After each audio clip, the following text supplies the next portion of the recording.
Lisa and I welcome Sierra Sil to our podcast. Got a grumpy old man in your life? Change that. Okay, not that way. Sierra Sil Natural Mineral Joint Pain Relief with a money-back guarantee at Shoppers, London Drugs, and the best health food stores. Head over to sierrasil.com, SIERRASIL.com. Use your code GF and get 10% off your purchase. Hey, welcome to episode 48 of Gracefully and Frankly. I'm Erin Davis. And I'm Lisa Brandt, and we may have to tell you that a few times during this program, and we'll explain why. Because if I can't even tell us apart, how can anybody else have a chance? Oh, it sounds like a bad sitcom. Coming up, we're going to be talking about a couple of emails that we got. One of them, very concerned about the message that I'm giving by being excited about Dottie being pregnant, which she most definitely is. And Lisa's take on the whole thing. Lisa is a great rescuer. Why, she rescued me. Aww. And had me at hello. Left in that basket outside the fire hall. You know, who knew? Yeah. Where is home? What makes a place feel like home to you? And why those roots just don't happen. The skinny on why Lisa's not happy with her dermatologist. We'll share that with you. Maybe you've had an experience like this yourself. And tech is your friend when you're traveling, whether you're in the GTA or in Italy or wherever it is you're going. Don't let tech daunt you. Take it along. If I can do it, anybody can. We are so grateful to Envy Pillow. We take them along too. We really do. And it's envy, like jealousy. There are other pillows out there that sound like it, and that's not an accident, but you want ENVY. Go to envypillow.com. Just check them out. Let Kathy and Kim know that you heard about their pillows and all their products through Gracefully and Frankly, because you know what? Sponsorship is hard, and we are grateful to have them. So if you just click on and take a look around and get 10% off anything you purchase there. And it's because of the integrity that we are so grateful to be tied in with Kathy and Kim. I love so much that they're being featured much more on their Instagram. They're a great follow. They're a lot of fun. Use the code GF to get that 10% off at envypillow.com. Get some shopping done for the holidays, or at least drop some heavy hints. Okay? Yes. Here we go.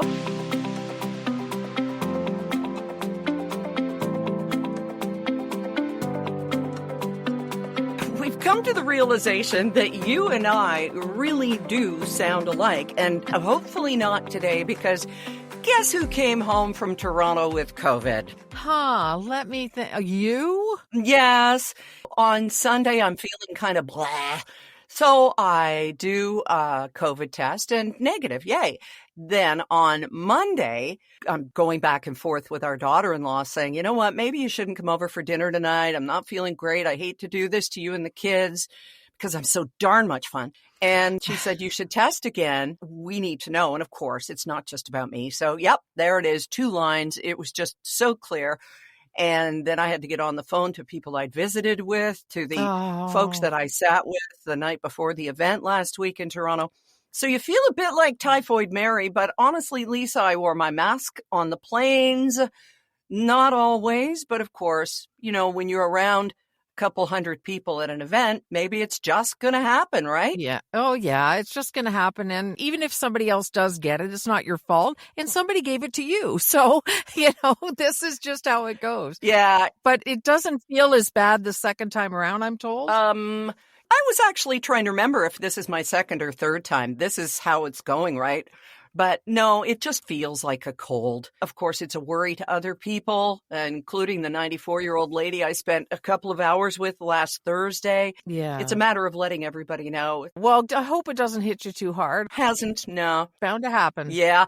Back to what we were saying about sounding alike. I was up at a friend's place, and they listened to Gracefully and Frankly, and the husband, Jeff, said, you know, you two really do sound alike. And I have to admit that I was listening back to an episode. I forget why, not just for kicks. And there was one point where one of us was talking, and I thought, I don't know which one of us that is. I don't know who it is. And I had to stop for a second. And so I kind of get it now. I didn't hear it at first. I thought we were so different. What are people talking about? But now I get it. And I don't know what to do Erin, to differentiate us enough except to keep saying each other's names. Yeah, Lisa, I think that's what we're going to have to do. How completely annoying is that? Well, it is. And, some of the nice comments that we get is that people feel like they're listening to us in a coffee shop. They're overhearing a conversation.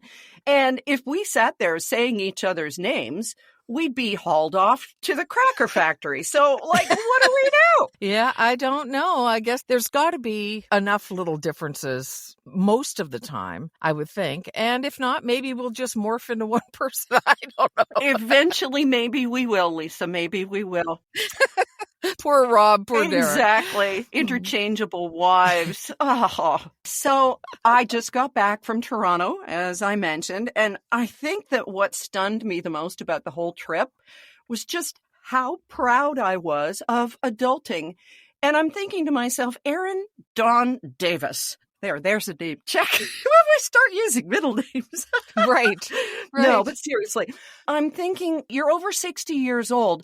How can you feel so proud of something that everybody does every day? But not everybody does it. And it's something you haven't had to do. It's new for you. Now, listen, going on transit all around the GTA is not for the faint of heart. And there are a lot of people who absolutely would not do it because it worries them too much that they'll get lost and they'll get on the wrong thing. So I say be proud of it. Well, thank you. I used every form of transportation last Friday except a hot air balloon and a ferry because I took the Up Express from Union Station because my hotel was linked to it by the path. What a great idea that is. And then had to get on another tram at Terminal 1 to get over to Terminal 3, then flew to Calgary, then got on the quick little tram. It's so cute, that little Thomas the Tank Engine that goes through the airport there to get you to your proper gate because I was short on time or I just would have hoofed it. Right. And then on the plane to come home. And I have to tell you, just because I didn't have Rob with me, it really seemed like I'm doing this. I'm remembering all my chargers out of the plane. I'm just adulting like crazy, although I did get stuck in the window seat having to pee while the guy next to me was sleeping. I freaking hate that. Oh, I know. no. And you can't wake them up because we didn't have any kind of a relationship. You know what I mean? We hadn't chatted or he didn't know I was not insane. You know what, though, Erin? I would have no problem waking him up. I've done that on planes. It would not bother me whatsoever. I mean, the only thing that might cross my mind is that he would wake up angry and punch me or something. But I have woken strangers up and just said, I have to pee. You know what? You're on a plane, buddy. You gotta expect this kind of stuff, I understand. I had consumed far too much coffee on Friday because I was sleep deprived and just had to show up and shine and then just keep going. It ended up being a 21-hour travel day. But all that coffee has to go somewhere and preferably not in seat 4F. But anyway, okay. Now you found when you were traveling in Europe, Lisa, that you used your tech more too. And that's what I found. The more stuff you have downloaded on your phone, like the Up Express return, I'd already paid for that. And then having to use my phone for Presto and remembering to sign off when you get off the GO train at your destination. Otherwise, it thinks you took the whole Lakeshore line. So things like that, it's daunting, but it's all stuff that hopefully you can do before you travel. And please, it makes it so much easier, doesn't it? It does, because the one app that I use, Omio, I think it's called, for all the trains in Italy, brings up all the train services. And it's not so much that you are doing it as you ride on that ride, but they give you QR codes, and it was so simple and user friendly. And the other thing was getting the virtual SIM card for my phone. Instead of paying my service provider $15 a day, I paid $33 for the whole 3 weeks. Wow. Yeah, it was a huge savings, and it was a great tip I got from somebody. It worked like a charm. We paid like 1/10 of what we would have paid otherwise. So little things like that are worth looking into. And they seem kind of daunting, but they're really not. It's all step by step. Everybody learns sometime, right? So you may as well dive in and save some money.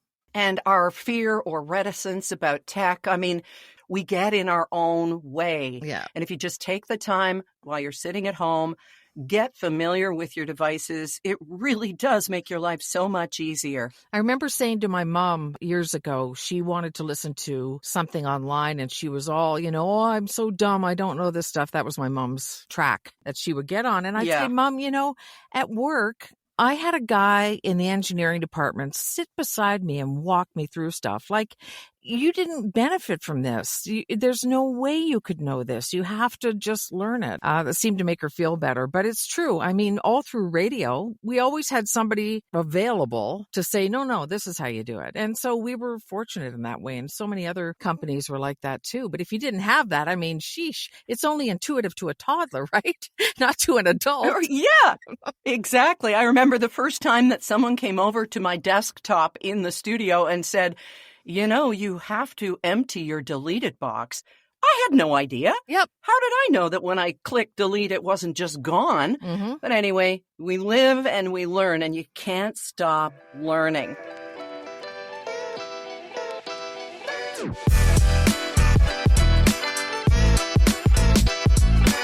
Got a wonderful email on Monday in response to my blog at erindavis.com. We're not being quiet about our websites and stuff anymore after last week, Lisa. That was so funny.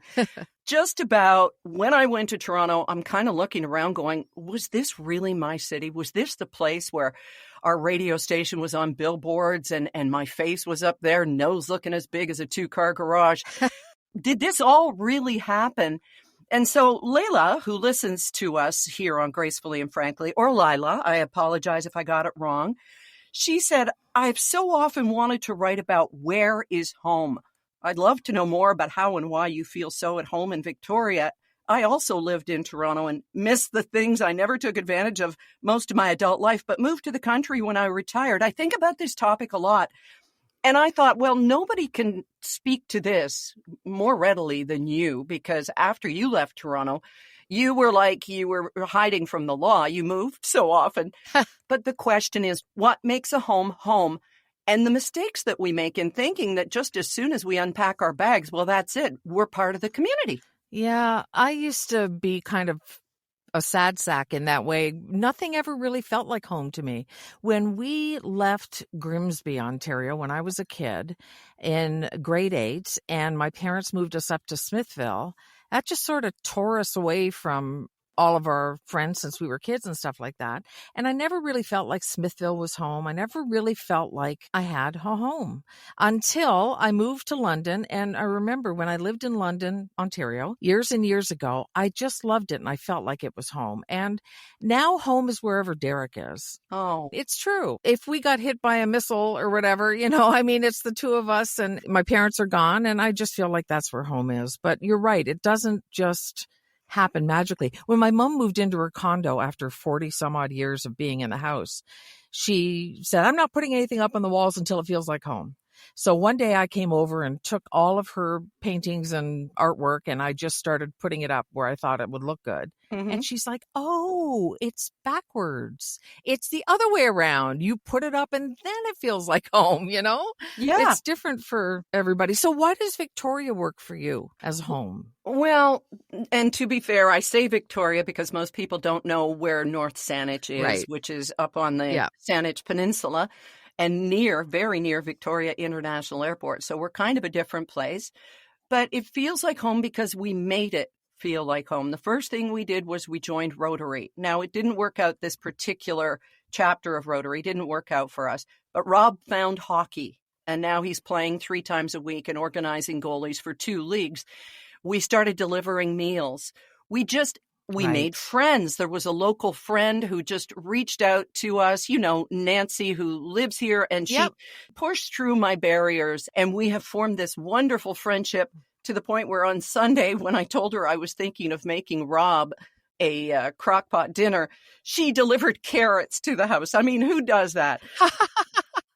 Yeah, she's great. I told her she was a 24-carat friend, but I would settle for the 7 she gave me. You have to be open to friendships, like join leagues, whether it's, I know this sounds old, but lawn bowling or Yep. bocce or darts or something fun, or Yeah. you have to do the work in order to feel like you belong. You have to talk to the neighbors, push through that reticence that we have. You got to do the work in order to make it feel like home. We got to the point where London no longer felt like home for both of us, for a bunch of reasons. The part of London we were living in, the West End called Byron, it's getting so busy.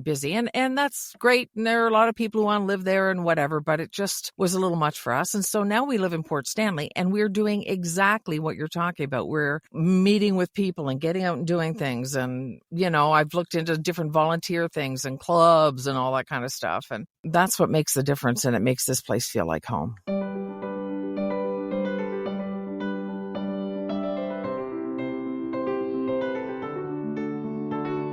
Another thing that makes home feel like home, of course, is you getting home to Cuddles, us getting home to Dottie. Does there ever come a time in a pet's life where they realize that when you leave with that little bag on wheels, when you've got your litter box all packed up and you're taking it out the house, that you're actually coming back?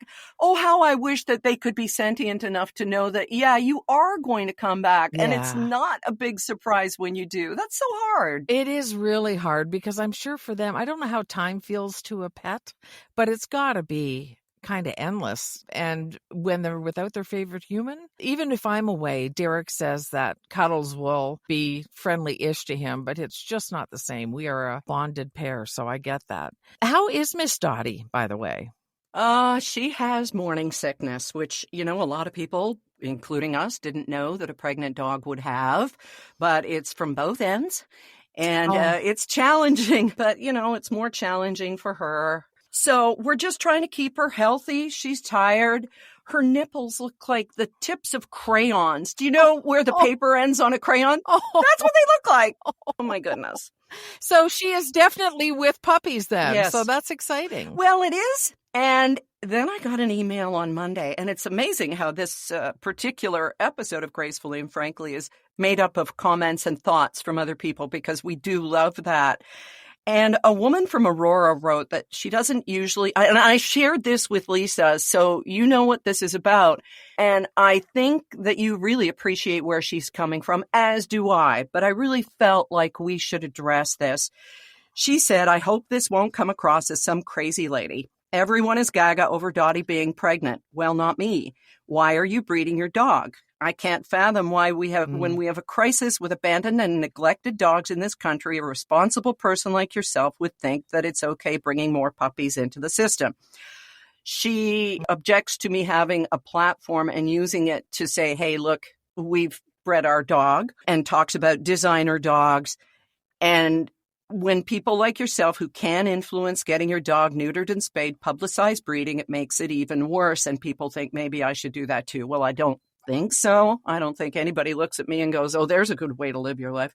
But anyway, I'm sorry. She says, I'm pretty sensitive about this. Family members work in animal services, and you'd be appalled at what some breeders do. And then she says, I wish Dottie well. I know you're a great dog mom. And she was really quite lovely. So I sent it on to you. Really? Yes. Yeah. And you agreed. She's really lovely about it. Yeah. Yeah. And I hope that my response to her, and right away I get my back up and I think, well, you don't know why we're doing this. But, I tone it down a little bit, wake up, have some coffee, and then go, okay, she's being really, really good about this. And I totally understand what she's saying, because when we got Dottie, I was reluctant to say we got her from a breeder because of the exact reasons that she cites. And you are a huge, huge proponent and supporter, Lisa, of humane societies and adoption and all that. And I've always thought it was kind of miraculous that you never judged me on this. So thank you for that. But we'll explain all this in a sec. Yeah, okay. I mean, I had a purebred dog from a breeder. I mean, I swing both ways. It really depends. And I also had a terrible terrible incident with a dog I adopted from a mom and pop dog shelter. So it's not just, go grab the only dog that doesn't have a home. As far as I'm concerned, some of them have been ruined for family life by terrible owners and all sorts of things. So again, lots of gray areas, right? Absolutely. And the idea that there are no bad dogs, only bad dog parents, I buy into that, but you may not be the dog parent who broke them. And that's what I think Right. you found with your Right. dog who had such severe anxiety. You did everything to save that dog. Everything. I made it home every day. I was working at 680. I would fly home to be there by 11 so she wouldn't destroy everything, plus herself. We tried crating her. She ripped her lip apart. She had been determined to not be fit to be in a household. And these lovely people believe that every dog should have a chance. And I believed it at the time too. And when she finally attacked our cat and severely, the cat wouldn't have lived if we hadn't gotten home quickly enough. I came home to a scene like a serial killer movie. Oh, no. Yeah. And I mean, it was absolutely horrible. So it's not a matter of, every dog. I mean, most have just had a rough go, but sometimes people have been idiots and haven't socialized them, fed them properly, anything, it could be a million things. So I don't give carte blanche to adoption either, but I understand where that woman's coming from. I also understand getting a puppy or a dog that you're going to get the dog you want because you put your imprint on them. You know what I mean? Mm-hmm. We had such a bad experience with little Rosie. Like so many, we overpaid. And I'm saying we, but I mean I. We had a bad experience, but it was all my fault. I went online. I found a breeder in Kelowna. I tried to talk with them, and there was a language barrier. And he basically sold me a bill of goods and for a lot of money. And we went and picked up little Rosie, and they basically just handed her out the door. I was not being allowed to even look inside the house, which to me is probably the equivalent of buying from a pet store. You don't know where they came from. You know nothing at all.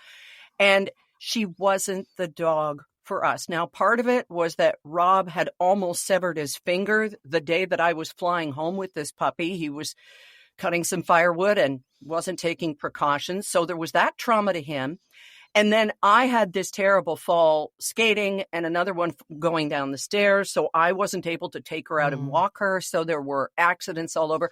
It just got to the heart of our marriage where I was like, I've made a huge mistake. And if we don't rehome Rosie, there's going to be problems between Rob and me. And if we can survive something like the trauma that we've already survived and then a dog takes us down, no, not going to happen. Yeah. Skipping to the end of the story, she's in a wonderful home with a senior who just adores her and caters to her every wish. And that's wonderful. But after that, Rob was like, never again. We are never getting another puppy, which Aaron heard. But a dog isn't a puppy. So I finally got him to where I knew there was a breeder that I'd been watching, a Havanese, and I knew that Havanese were going to be the dog for me. So that's why we chose Dottie. But Dottie was part of a breeding program, and it's kind of a foster thing, and it's based on a Swedish model. And I know I've told this story before, so please forgive me. The woman who wrote didn't know this story, but that's part of our contract. We have her bred a few times, and then she's completely done.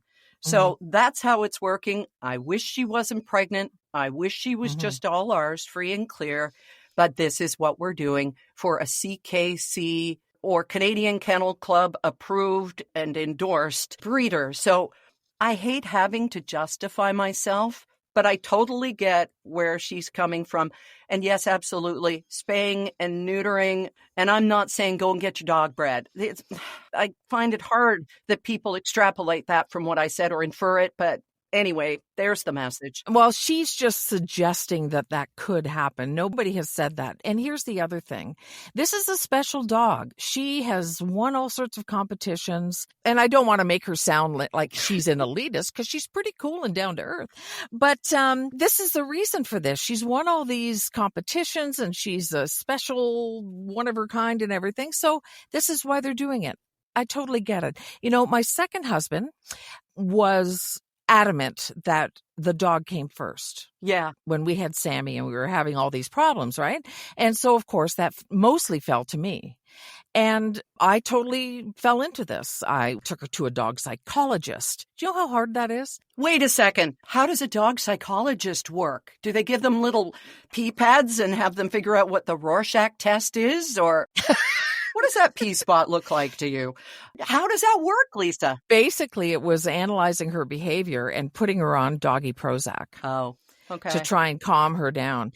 And the other thing he had us do was set up a video camera to see what she did when we left the house, because we knew she was really anxious and really upset. Yeah. And it was an hour-long tape we had on the camera, and it ran out, and she was still running around, panicking, drooling, just out of her mind, crying. She was such a wreck, this poor little thing. Oh. So that's what the doggy psychologist did. She just simply couldn't be helped. And once she attacked the cat, the doctor's advice was, he said, that's it. It was horrible. It was the absolute worst thing. So I divorced the husband, and not over that, but that was kind of indicative of where things were. Right. And I changed my mind about what dogs are ready, and what the Humane Society and organizations like it do a lot more rigorous things, assessing an animal, looking after an animal. Yes, right.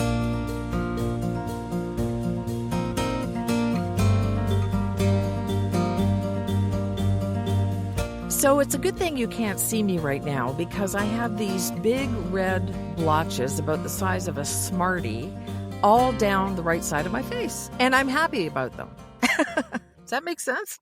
Wait, does this have to do with the vertigo you talked about last week? No.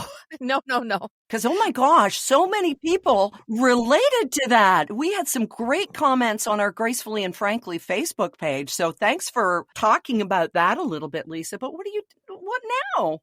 When we get older, some of us, especially those of us with kind of oily skin, can get these little bumps, and they almost look like volcanoes. And I want to tell you the name of them, except I'm not 100% sure. But I thought about maybe 8 of them on my face. And my dermatologist said, hey, I can burn those things off for you. And she charges for it. I said, okay, I made an appointment. So I had no idea it was going to hurt as much as it did. So there were a couple on my chin, and I was thinking I should make sure and point them out to her. But it turns out she did about 3 dozen. Holy jeez. I know. And I didn't know I had that many. So I get home, and the ones on my chin are still there.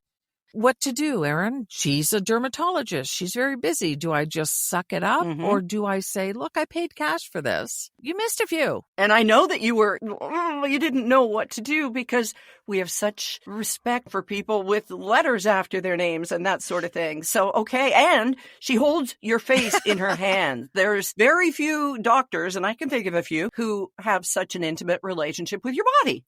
Right. So I decided, you know what? I paid for this. And the ones that are left behind are the most noticeable. So I phoned. I was very nice about it. I said, hey, she missed a few, and I'd really like to come back and get them. I have another appointment in 6 months to follow up, but I thought if I say something then, well, these could be new. Right. And I didn't want to seem like I was trying to get something out of her. Well, I showed up for my appointment, and she was pissed. No. She was so pissed off. Oh, yeah. The receptionist didn't explain anything to her. So the doctor said to me, what's this about? Oh. And I said, well, you burn those things, and there's like a couple of them here. And she puts her hands on her hips, and you could tell she was just furious. And she said, they're just going to keep coming up, Oh, geez. And I said, well, doctor, if I'm going to pay to get them removed, I want all the current ones removed. And then when I come, if I do it again, there'll be all the new ones. And she's like, well, I don't have the machine set up. And I just sat there and looked at her. I think she was waiting for me to say, well, I'll come back. And I just sat there. There was uncomfortable silence in the room. Oh, God. And I said, I've driven 45 minutes from Port Stanley. Can you set the machine up? And she went, oh, yes, I'll bring it to another room. And she just mumbled and grumbled the whole time she set this thing up. Found 5 more. And the marks are way bigger than they were on my forehead. So I'm wondering if she turned it up to we'll just put it up to 3,000 degrees and see how she likes this. So we'll see how they heal. But I think I was in the right. I was very nice about it, but it was a service I paid for that was not done completely. Old me would have sucked it up. Menopausal me is like, no, I don't think this is right. Did you have to pay her a second time? Egad, no. Oh, good. How much was it? $200 or $250, depending on how many she does. Okay. And so I think if she had seen these ones, which were so obvious, she probably would have charged me the higher rate. But she only charged me $200. I mean, it took not even 3 minutes to do the whole face. So you think you will go back in 6 months then? Yeah, I think so, just for a follow-up. If that's silly, I don't know. Well, I'm not going to judge you. It all depends on how comfortable you feel going back. And maybe it was just a day for her. You know, you never know what's going on in people's lives. Maybe she was just ticked off at the receptionist not conveying the message to you, because that really does seem to be the problem. Would you go back? Depends on how many other options I had, quite frankly, Lisa. Right. But I think that once you establish a relationship with someone like that, it's like a hairdresser, right? Exactly. If your hairdresser makes a mistake, like mine is fantastic. She routinely cuts it shorter than I want, and I don't know what to do about that, but she's worth it. Oh, these problems we have that aren't really problems, but I totally get yours, and I don't mean to minimize it at all. I forget that I have these big blotches on my face, though, and you kind of look at somebody looking at you like, you're a little old for acne, lady, but you never know what hormones are going to do. Just another reason for masks. Well, how about that? Number 48 in the books. And we especially love the correspondence. I mean, today, 2 emails to me about my blog made it onto the show, and we so appreciate that. But you can also go to Facebook, Gracefully and Frankly on Facebook, and have your say there. It is a safe place, no judgment, and we'll make sure people play nice in our sandbox. We also have our own email address, gracefullyfrankly@gmail.com. Anytime, drop us a line. Talk to you again next week. Thanks, Envy Pillow. Bye.